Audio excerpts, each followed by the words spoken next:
नमस्कार दोस्तों, मौरी क्लासेस में आपका स्वागत है। आज हम रीजनिंग का प्रैक्टिस सेट दूसरा देखेंगे। इसमें रीजनिंग के 20 इंपॉर्टेंट प्रश्न हैं। यदि आप एसएससी रेलवे या किसी भी स्टेट एग्जाम्स की तैयारी कर रहे हो तो ये प्रैक्टिस सेट आपके लिए काफ़ी इंपॉर्टेंट है, क्योंकि इस प्रैक्टिस सेट में जो प्रश्न दिए गए हैं इसी टाइप के प्रश्न आपके परीक्षाओं में पूछे जाएंगे। तो चलिए हम शुरू करते हैं प्रश्न 1 से। हमारा पहला प्रश्न दिया है। प्रश्न कह रहा है कि नीचे दिए गए पासों में संख्या 30 के विपरीत कौन सी संख्या होगी। यानी हमें यहाँ पर दो पासे दिए हैं, इनमें संख्या 30 के विपरीत कौन सी संख्या होगी ये हमें बताना है। तो जब भी आपको दो पासे दिए जाएंगे तो सबसे पहले आपको क्या करना है, उन दो पासों में कॉमन संख्या देखना है। यहाँ पर अगर हम कॉमन संख्या देखते हैं तो यहाँ पर हमें 50 और 60 दोनों पासों में कॉमन संख्या देखने को मिल रही है। तो जब भी पासों में डबल कॉमन संख्या मिलती है तो वहाँ पर जो बची हुई संख्या क्या होती है, वो एक दूसरे के विपरीत होती है। तो यहाँ पर हमें किसका विपरीत पूछा है, तो यहाँ पर हमें 30 का विपरीत पूछा है। तो इसका विपरीत यहाँ पर क्या है, 70 है। तो हमारा ऑप्शन नंबर यहाँ पर बी वाला सही जवाब हो जाएगा। ठीक है, अब चलिए हम बढ़ते हैं प्रश्न 2 पे। अब दूसरे नंबर का प्रश्न दिया है। प्रश्न कह रहा है कि उस विकल्प का चयन करें जिस प्रकार दूसरी संख्या पहली संख्या से संबंधित है उसी प्रकार चौथी संख्या का संबंध तीसरी संख्या से बताइए। यानी यहाँ पर जिस प्रकार 9 का संबंध 9 से, तो हमें यहाँ पर 5 का बताना है। ये हमारा एनालॉजी का प्रश्न है। हमें सबसे पहले यहाँ पर ये पता करना है कि 9 का संबंध 9 के से, उसी प्रकार हम फिर 5 का बताएंगे। ठीक है, तो यहाँ पर देखिए थोड़ा सा लॉजिक को समझिए। यानी अगर हम यहाँ पर 9 का वर्ग करते हैं तो 9 का वर्ग कितना होता है, तो 9 का वर्ग होता है 81। कितना होता है, 81। अगर हम 81 डिजिट को आपस में जोड़ देंगे तो यहाँ पर कितने हो जाएंगे, तो यहाँ पर 8 और 1 9 हो जाएंगे। ठीक है, और यहाँ पर 9 लिखा है। उसी तरीके से यहाँ पर हम क्या करेंगे, 5 का बताएंगे। तो 5 का वर्ग सबसे पहले करेंगे। तो 5 का वर्ग कितना होता है, तो 5 का वर्ग होता है 25। कितना होता है, 25। और 25 की डिजिट को भी आपस में जोड़ देंगे तो यहाँ पर कितने हो जाएंगे, तो यहाँ पर 7 हो जाएंगे। ठीक है, तो जो प्रश्नवाचक चिन्ह दिया यहाँ पर क्या होगा, 7 होगा। तो ऑप्शन में देखिए 7 कहाँ पर है, तो ऑप्शन नंबर सी में दिया है। तो ऑप्शन नंबर सी हमारे यहाँ पर सही जवाब हो जाएगा। ठीक है, अब चलिए हम बढ़ते हैं प्रश्न 3 पे। अब तीसरे नंबर का प्रश्न दिया है। अब प्रश्न कह रहा है कि दिए गए विकल्पों में से लुप्त संख्या ज्ञात कीजिए। यानी हमें यहाँ पर एक प्रश्नवाचक चिन्ह दिया है, यहाँ पर कौन सी संख्या होगी ये हमें बताना है। तो जब भी आपको लुप्त संख्या के प्रश्न को सोल्व करना है तो सबसे पहले आपको क्या करना है कि प्रश्नवाचक चिन्ह कहाँ पर दिया है वो देखना है। तो प्रश्नवाचक चिन्ह हमें यहाँ पर नीचे दिया है। तो सबसे पहले आपको पता करना है कि नीचे 27 कैसे लिखा है और यहाँ पर नीचे 24 कैसे लिखा है, ये सबसे पहले तो आपको पता करना है। अब जिस तरीके से यहाँ पर 24 लिखा है और उसी तरीके से यहाँ पर 27 लिखा है, सेम तरीके से फिर आपको यहाँ पर संख्या बताना है। ठीक है, तो यहाँ पर हमें क्या दिया है, 24 दिया है। ठीक है, तो हमें 24 का पता करना है। तो ऊपर संख्या हमारी क्या है, थोड़ी सी बड़ी संख्या, तो यहाँ पर हम जोड़ नहीं सकते तो क्या करेंगे, घटाएंगे। तो यहाँ पर अगर हम 46 में से 22 को घटा लेते हैं तो यहाँ पर कितने बचते हैं, 24 बचते हैं। और 24 यहाँ पर लिखा है। उसी तरीके से यहाँ पर हम क्या करते हैं, दूसरी वाली को पता करते हैं। तो दूसरी वाली में भी ऊपर वाली संख्या यानी कि 69 में से 42 को घटाएंगे तो यहाँ पर कितने बचेंगे, 27 बचेंगे। और 27 भी यहाँ पर लिखा है, कितना 27 लिखा है। तो हम क्या करेंगे, इसी तरीके से जो प्रश्नवाचक चिन्ह है यहाँ पर संख्या को बताएंगे। जैसे हमने यहाँ पर भी घटाया और यहाँ पर भी सेम तरीके से घटाया है। तो यहाँ पर भी 79 में से 38 को घटा लेंगे तो यहाँ पर कितने बचेंगे, तो यहाँ पर हमारे बचेंगे 41। तो जो प्रश्नवाचक चिन्ह दिया है यहाँ पर क्या हो जाएगा, 41 हो जाएगा। ठीक है, तो ऑप्शन हमारे यहाँ पर कौन सा वाला, सी वाला सही जवाब हो जाएगा। अब चलिए हम बढ़ते हैं प्रश्न 4 पे। अब 4 नंबर का प्रश्न दिया है। अब प्रश्न कह रहा है कि आकृति का अध्ययन करें और बताइए कार्डबोर्ड और प्लास्टिक से कितने डिब्बे बने हैं। यानी हमें यहाँ पर इस आकृति का अध्ययन करना है। ठीक है, तो जैसे यहाँ पर हमें जो त्रिभुज दिखाई दे रहा है, ठीक है, इसके अंदर जितनी भी संख्या वो सभी की सभी अपने आप में क्या है, कार्डबोर्ड है। उसके बाद हमें यहाँ पर क्या दिखाई दे रहा है, तो यहाँ पर हमें आयत दिखाई दे रहा है। और आयत के अंदर भी जितनी भी संख्या वो सभी के सभी अपने आप में क्या है, बॉक्स है। उसके बाद हमें यहाँ पर और दिखाई दे रहा है जो कि व्रत है। तो व्रत के अंदर भी जितनी भी संख्या वो सभी की सभी अपने आप में क्या है, तो प्लास्टिक है। ठीक है, तो हमें यहाँ पर एक ऐसी संख्या देखना है जो तीनों के अंदर हो। ठीक है, क्योंकि यहाँ पर कार्डबोर्ड और प्लास्टिक से कितने डिब्बे बने हैं ये प्रश्न पूछा है। तो यहाँ पर तीनों के अंदर देखेंगे तो यहाँ पर देखिए बॉक्स में यहाँ पर 285 भी हमारा केवल बॉक्स के अंदर है। कार्डबोर्ड हमारे यहाँ पर केवल यहाँ पर कार्डबोर्ड यानी 420 यानी कार्डबोर्ड के अंदर है। उसके बाद यहाँ पर 685 को देखेंगे तो कार्डबोर्ड यहाँ पर बॉक्स के अंदर है।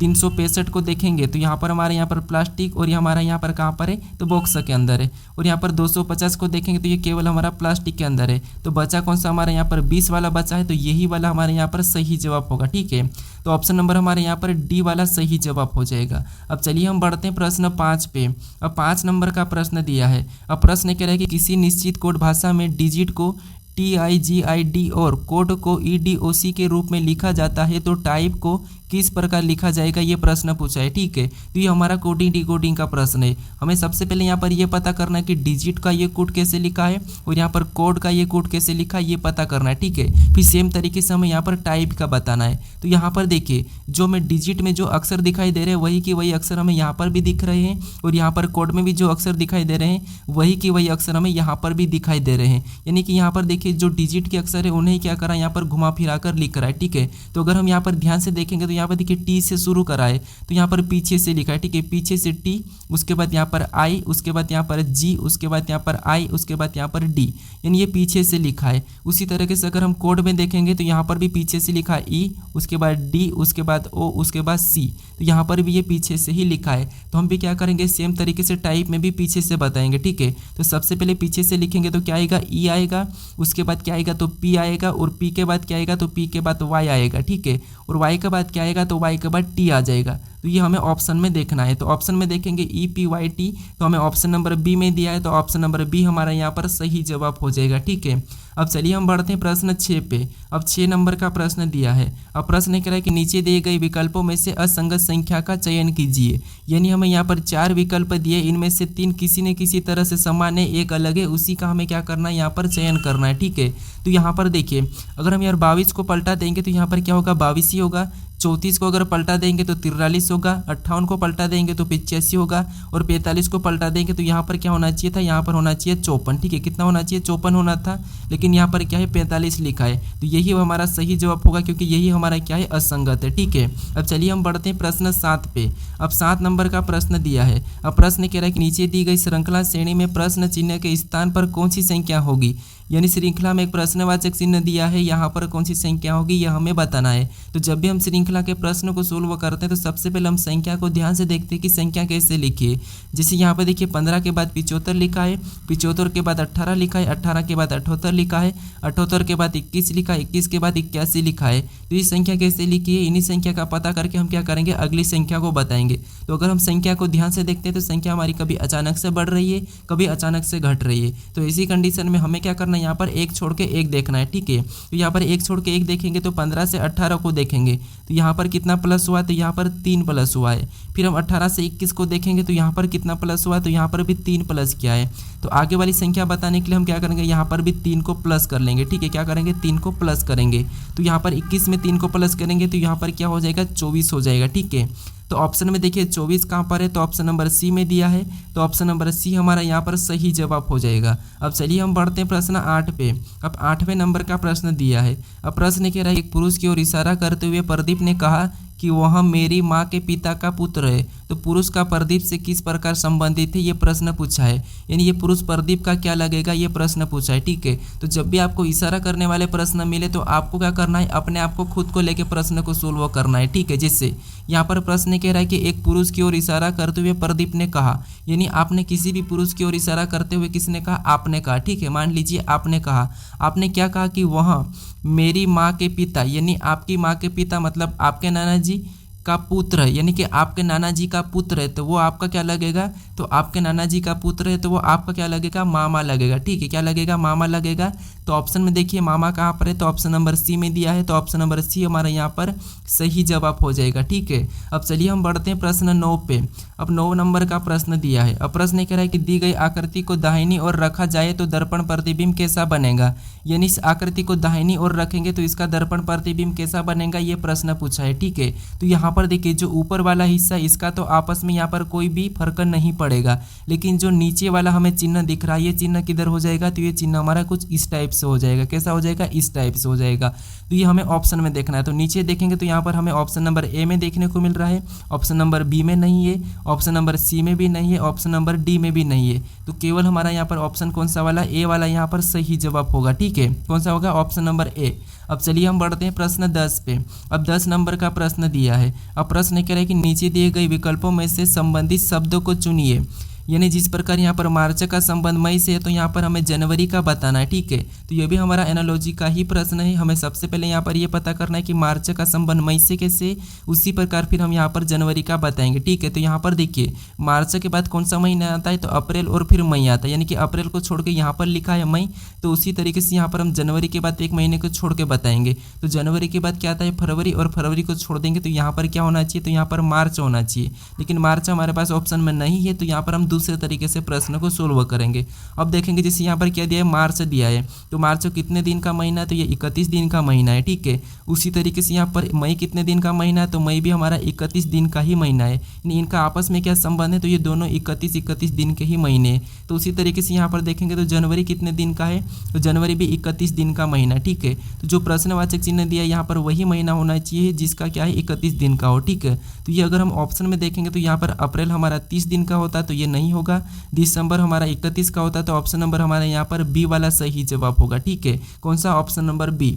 अब चलिए हम बढ़ते हैं प्रश्न 11 पे। अब 11 नंबर का प्रश्न दिया है। अब प्रश्न ये करें कि श्याम का पश्चिम की ओर सम्मुख है, वह पहले दाईं और फिर बाईं ओर मुड़ जाता है, तो बताइए अब वह किस दिशा में जा रहा है। यानी ये हमारा दिशा और दूरी का प्रश्न है, ठीक है। तो आपको सबसे पहले यहाँ पर दिशा और दूरी का पता होना चाहिए। जैसे यहाँ पर देखिए दिशा और दूरी कैसी होती है, तो ऊपर की ओर उत्तर होता है और नीचे की ओर दक्षिण होता है, राइट में पूर्व होता है और लेफ्ट में पश्चिम होता है, ठीक है। ये दिशा और दूरी है। हमें यहाँ पर प्रश्न पूछा कि श्याम का पश्चिम की ओर सम्मुख था, यानी श्याम का जो मुख था वो किस तरफ था, पश्चिम की ओर, ठीक है। तो पश्चिम इधर है, ये इधर इसका मुख था, ठीक है, ये इधर घूम के खड़ा था। वह पहले दाईं और फिर बाईं ओर मुड़ जाता है, तो यहाँ पर पहले दाईं ओर मतलब ऊपर मुड़ा है, फिर ये क्या है बाईं ओर मुड़ा, तो ये इधर मुड़ा है, ठीक है। अब प्रश्न ये कह रहा है कि तो बताइए अब वह किस दिशा में जा रहा है, तो ये वापस से इधर ही जा रहा है, तो इधर ही हमारी कौन सी दिशा है, तो इधर हमारी पश्चिम दिशा है, तो ये पश्चिम दिशा में जा रहा है, ठीक है। तो ऑप्शन हमारा यहाँ पर कौन सा वाला, बी वाला सही जवाब हो जाएगा। अब चलिए हम बढ़ते हैं प्रश्न 12 पे। अब 12 नंबर का प्रश्न दिया है। अब प्रश्न कह रहा है कि उस वेन आरेख का चयन करें जो दिए गए वर्गों के बीच के संबंध को ढंग से निरूपित करता है।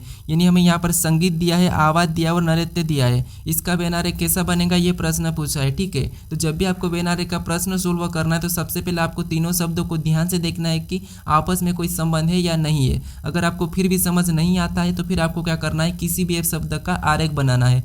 जैसे यहाँ मान लीजिए हम क्या करते हैं, संगीत का आरेख बना लेते हैं, तो ये हमने किसका डायग्राम बना लिया, संगीत का बना लिया, ठीक है।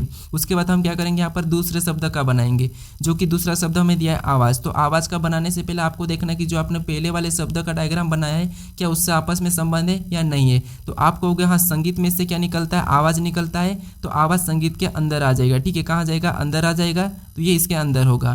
फिर हम यहाँ पर क्या करेंगे, तीसरे शब्द का बनाएंगे, जो कि तीसरा शब्द हमें यहाँ पर नृत्य दिया है, ठीक है। तो हम तीसरा शब्द का भी डायग्राम बनाने से पहले देखेंगे कि यहाँ पर नृत्य और आवाज़ का कोई संबंध है या तो नहीं है। फिर यहाँ पर देखेंगे तो देखिए नृत्य और आवाज़ में आपस में कोई संबंध नहीं है, नृत्य और संगीत में भी आपस में कोई संबंध नहीं है। तो यहाँ पर इसका डायग्राम कैसा बनेगा, तो इसका डायग्राम इसका अलग बन जाएगा, ठीक है। तो ये वाला डायग्राम हमें क्या करना है, ऑप्शन में देखना है। तो ऑप्शन नंबर हमें यहाँ पर देखिए डी में दिया है, तो ऑप्शन नंबर डी हमारा यहाँ पर सही जवाब हो जाएगा, ठीक है। अब चलिए हम बढ़ते हैं प्रश्न 13 पे।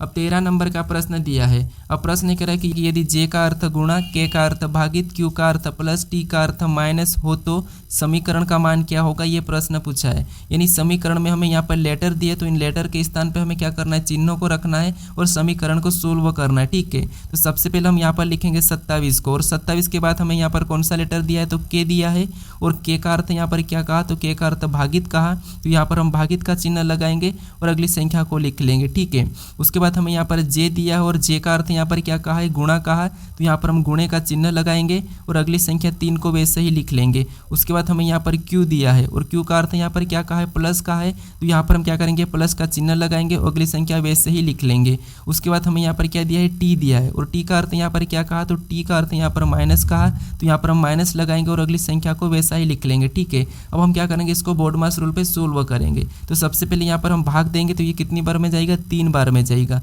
और 3 बार में गया, ठीक है। उसके बाद ऊपर वाली संख्या को हम वैसा ही उतार लेंगे। उसके बाद क्या करेंगे, इसमें हम गुणा करेंगे, ठीक है। तो यहाँ पर ऊपर उतारने के बाद इसमें आपस में गुणा करेंगे, तो यहाँ पर कितना होगा, 3 3 9, और 9 में +8 कर लेंगे, ठीक। क्या करेंगे, +8 - 4, तो यहाँ पर 9 में 8 को जोड़ेंगे तो यहाँ पर कितने हो जाएंगे, तो यहाँ पर हमारे 17 हो जाएंगे और 17 में से -4 करेंगे तो यहाँ पर हमारे बराबर कितने बचेंगे, तो बराबर हमारे 13 बचेंगे। तो 13 हमें ऑप्शन में देखना है। तो ऑप्शन नंबर हमारे यहाँ पर ए में दिया है, तो ऑप्शन नंबर ए हमारे यहाँ पर सही जवाब हो जाएगा। ठीक है, अब चलिए हम बढ़ते हैं प्रश्न 14 पे।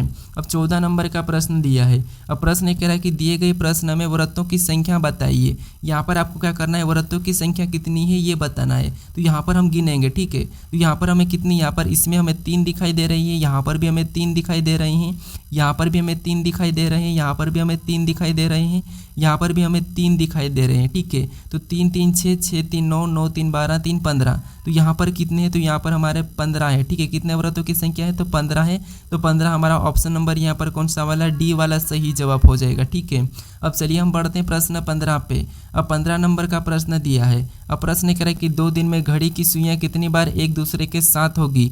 यानी एक दूसरे के साथ का मतलब ये है कि 0 डिग्री का कोण या फिर एक दूसरे के ऊपर। तो एक दिन में कितनी बार होती है, तो एक दिन में 22 बार होती है। कितनी बार होती है, 22 बार। तो हमें 2 दिन का पूछा है, तो 2 दिन में कितनी बार, तो 44 बार हो जाएगा। कितनी बार, 44 बार।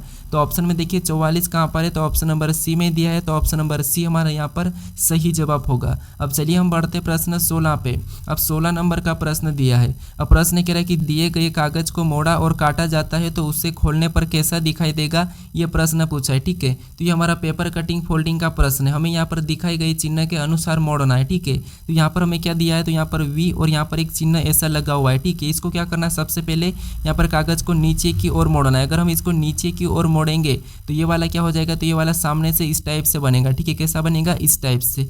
फिर हम यहाँ पर इस साइड मोड़ेंगे। ठीक है, इस चिन्ह के आधार पर अगर इधर मोड़ेंगे तो इस आकृति को फिर हम इधर मोड़ेंगे। ठीक है, तो ये कैसा बनेगा, तो यहाँ पर तो ये वाला सेम बनेगा और ये चिन्ह भी वैसा ही लगेगा और नीचे से भी ये सेम बनेगा, तो यहाँ पर भी ये चिन्ह ऐसा लगेगा। तो ये वाला हमें ऑप्शन में देखना है। तो ऑप्शन नंबर हमें यहाँ पर केवल सी में दिखाई दे रहा है, तो ऑप्शन नंबर हमारा यहाँ पर सी वाला सही जवाब हो जाएगा। अब चलिए हम बढ़ते हैं प्रश्न 17 पे। अब 17 नंबर का प्रश्न दिया है। अब प्रश्न कह रहा है कि उस शब्द का चयन करें जिसे दिए गए शब्दों का केवल एक बार प्रयोग करके बनाया जा सकता है।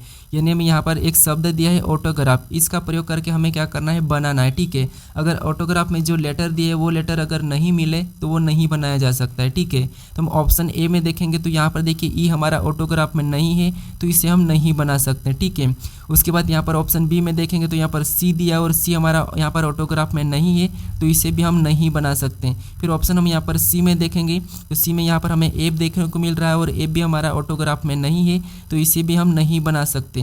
ऑप्शन डी को देखेंगे तो टी दिया है, ए दिया है, पी दिया है, तो ये तीनों की तीनों लेटर हमारे ऑटोग्राफ में है तो ऑप्शन नंबर डी हमारा यहाँ पर बनाया जा सकता है। ठीक है, तो ऑप्शन नंबर डी हमारा यहाँ पर सही जवाब हो जाएगा। अब चलिए हम बढ़ते हैं प्रश्न 18 पे।